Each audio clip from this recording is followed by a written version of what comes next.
nasagta diri sa atong gubot nga working station mga pads. Kay naana pud tay bagong project nga request sa atong commander.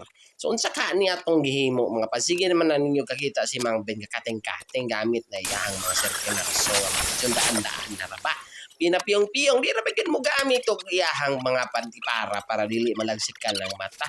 Mura siguro nagputhaw iyahang mata tibugol murag Julien di matipak di mabuta.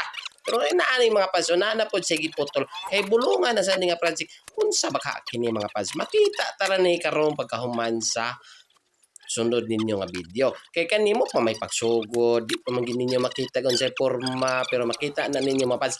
Ang iyang gi-request ninyo di commander ay kay ang kuan man di ay kanasudlanan sa nina sa iyang bata ba nga bitong kabinet kay susunsa man kunon ng kahon may among gisudlan nga di na maigo kay daghan naman nga ipanglabay panghatag ko ng uban taguan sa ginamaigo ihatag na di ba mga pads kung sobra na gani ihatag na ginang uban pero ato misis kay ipasuot pa man gyud sa tindalaga so atang-atangin ninyo mga pads ang sunod nga video ani kay dito na nato kita kung unsay forma ug pagasimbol ni Mang Ben kung nadokdok ba yung tudlo o wala nakabalikas ba o wala nakapanawag bagbili nga nato kay nadokdokan ng ihang kamot kamulong balay aning ihang bag-ong project pero abang-abang lang mo mga pads ay mo kabalaka kay malingaw lagi mo tanaw so magduka man pod mo tanaw ani nga video daghang salamat kung magkita ra ta pohon ay mo kalimot ha pag like share ug subscribe ug follow kay isa na lang followers baya atong pangita daghang salamat bye bye.